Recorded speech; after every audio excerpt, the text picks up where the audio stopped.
ನೀರು ಹಾಕುವ ಮೂಲಕ ಈ ಕಾರ್ಯಕ್ರಮವನ್ನು ಉದ್ಘಾಟನೆ ಮಾಡ್ತಾ ಇದ್ದಾರೆ. ಈ ಕಾರ್ಯಕ್ರಮಕ್ಕೆ ಆಗಮಿಸಿದಂತ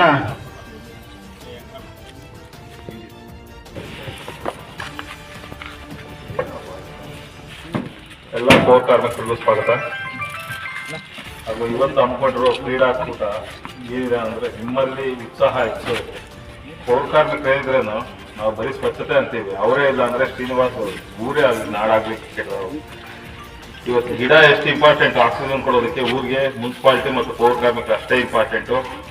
ಅದರಿಂದ ಅವರು ದೈಹಿಕವಾಗಿ ಮಾನಸಿಕವಾಗಿ ಚೆನ್ನಾಗಿರಲಿ, ಖುಷಿಯಾಗಿರಲಿ ಅಂತ ಹೇಳ್ಬಿಟ್ಟು ಈ ಕ್ರೀಡಾಸ್ಫೋಟ ಇಟ್ಕೊಂಡಿದ್ದೀವಿ.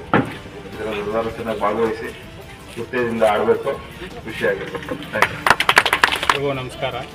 ಏನು ಈ ಒಂದು ಕರ್ನಾಟಕ ಸರ್ಕಾರದ ಆದೇಶದಂತೆ ಪ್ರತಿ ವರ್ಷ ಸೆಪ್ಟೆಂಬರ್ 23ನೇ ತಾರೀಕು ನಮ್ಮ ಪೌರ ಕಾರ್ಮಿಕರ ದಿನಾಚರಣೆಯನ್ನು ಒಂದು ದಿನದ ಮಟ್ಟಿಗೆ ಆಚರಣೆ ಮಾಡಿ, ಅದರ ಒಂದು ಪ್ರಯುಕ್ತ ಒಂದು ಮುಂಚಿತವಾಗಿ ಕ್ರೀಡಾಕೂಟಗಳನ್ನು ಏರ್ಪಡಿಸಿ ಅವರಲ್ಲಿ ಒಂದು ದಿನ ಮತ್ತು 2 ದಿನ ಕ್ರೀಡೆಗಳನ್ನು ಆಯೋಜಿಸಿ ಅವ್ರಿಗೂ ಸಹ ನಮ್ಮ ಕ್ರೀಡೆಗಳಲ್ಲಿರುವಂತಹ ಮನೋಭಾವನೆಯನ್ನು ಹೆಚ್ಚಿಸಿ ಅವರ ಒಂದು ವೈಯಕ್ತಿಕವಾಗಿ ಮತ್ತು ಸದೃಢವಾಗಿ ಅವರು ನಾಳೆ ಬೆಳಗ್ಗೆ ಕೆಲಸ ಮಾಡಬೇಕಾದರೆ ಅವ್ರಿಗೂ ಒಂದು ದಿನ ವಿಶ್ರಾಂತಿ ನೀಡಬೇಕೆಂದು ಕ್ರೀಡೆಗಳಲ್ಲಿ ಪಾಲ್ಗೊಂಡು ಅವರಿಗೆ ಒಂದು ಪ್ರೇರಣೆ ನೀಡಬೇಕಂತಹ ಉದ್ದೇಶದಿಂದ ಮಾನ್ಯ ಅಧ್ಯಕ್ಷರು ಮತ್ತು ಉಪಾಧ್ಯಕ್ಷರಲ್ಲಿ ನಾವು ಕೇಳಿಕೊಂಡಾಗ ಈ ಒಂದು ಕಾರ್ಯಕ್ರಮವನ್ನು ಆಯೋಜಿಸಲು ಅವರು ಸಹಕಾರ ಕೊಟ್ಟು ಆಯೋಜನೆ ಮಾಡಲು ಅನುಮತಿಯನ್ನು ಸಹ ಕೊಟ್ಟಿರುತ್ತಾರೆ. ಆ ಒಂದು ಪ್ರಯುಕ್ತ ಇವತ್ತು ನಮ್ಮ ಆ ಒಂದು ಶ್ರೀನಿವಾಸಪುರ ಪಟ್ಟಣದ ಕ್ರೀಡಾಂಗಣದಲ್ಲಿ ಪೌರ ಕಾರ್ಮಿಕರಿಗೆ ಕ್ರೀಡಾಕೂಟವನ್ನು ನಾವು ಏರ್ಪಡಿಸಿದ್ದೀವಿ. ಆ ಒಂದು ಪ್ರಯುಕ್ತ ನಮ್ಮ ಮಾನ್ಯ ಅಧ್ಯಕ್ಷರು ಉಪಾಧ್ಯಕ್ಷರು ಈ ಒಂದು ಈಗಾಗಲೇ ಕಾರ್ಯಕ್ರಮವನ್ನು ಉದ್ಘಾಟನೆ ಮಾಡಿದ್ದಾರೆ. ಹಾಗಾಗಿ ತಾವೆಲ್ಲರಿಗೂ ಪೌರ ಕಾರ್ಮಿಕರು ಒಳ್ಳೆಯದಾಗಲಿ, ಮುಂದಿನ ದಿನಗಳಲ್ಲಿ ಒಂದು ನಗರವನ್ನು ಸ್ವಚ್ಛವಾಗಿಡಲು ಅವರು ಒಂದು ಶಕ್ತಿ ಮೀರಿ ಕೆಲಸ ಮಾಡಲಿ ಅಂತ ಅವ್ರಿಗೆ ಆಶಿಸ್ತಾ ಎಲ್ರಿಗೂ ಒಂದು ಪೌರ ಕಾರ್ಮಿಕ ದಿನಾಚರಣೆ ಅಂಗವಾಗಿ ಅವ್ರಿಗೆ ಒಳ್ಳೆಯದಾಗಲಿ ಅಂತ ಶುಭಾಶಯಗಳನ್ನು ಕೋರ್ತಾ ಇದ್ದೀವಿ.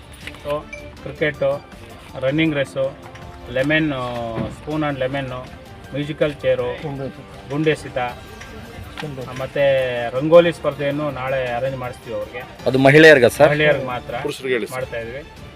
ಪುರುಷರಿಗೂ ಕ್ರಿಕೆಟ್ ಇರುತ್ತೆ, ಶಾರ್ಟ್ ಪುಟ್ ಇರುತ್ತೆ, ಜಾವ್ಲಿಂಗ್ ಇರುತ್ತೆ, ಡಿಸ್ಕಿಸಿತ ಇರುತ್ತೆ, ಮತ್ತು 300 ಮೀಟರ್ಸ್ ಅವ್ರಿಗೆ ರನ್ನಿಂಗ್ ರೇಸು ಇಟ್ಟಿದ್ದೀವಿ. ಇನ್ನು ಅವ್ರನ್ನ ಒಂದು ಅನುಮತಿಯನ್ನು ಕೋರಿ ಅವ್ರಿಗೆ ಯಾವ ಒಂದು ಆಸಕ್ತಿ ವಹಿಸ್ತಾರೋ ಆ ಕ್ರೀಡೆಗಳನ್ನು ಅವ್ರಿಗೆ ಬಹುಮಾನಗಳು ಏನೇನು ಕೊಡ್ತಾ ಇದ್ದೀರಾ ಸರ್? ಅವ್ರಿಗೆ ಬಹುಮಾನ ಅಂದರೆ ಎಲ್ಲ ಪ್ರತಿ ವರ್ಷವೂ ಪ್ರಥಮ ದ್ವಿತೀಯ 3 ಇದು ಮಾಡ್ತಾಯಿದ್ದೀವಿ. ಹಾಗಾಗಿ ಈ ಪ್ರತಿ ವರ್ಷವೂ ನೆನಪಿನ ಕಾಣಿಕೆಗಳು ಅವ್ರು ಯಾವ್ಯಾವ ಒಂದು ವಿಜೇತರಾಗ್ತಾರೋ ಆ ಒಂದು ವಿಜೇತರ ಆಗುವ ಒಂದು ಇದನ್ನು ನೋಡಿಕೊಂಡು ನಮಗೆ ನೆನಪಿನ ಕಾಣಿಕೆಯನ್ನು ಸಹ ಅವತ್ತು ಪೌರ ಕಾರ್ಮಿಕ ದಿನಾಚರಣೆ 25ನೇ ತಾರೀಕು ಕೊಡೋಕ್ಕೆ ವ್ಯವಸ್ಥೆ ಮಾಡ್ತೀವಿ. Okay sir.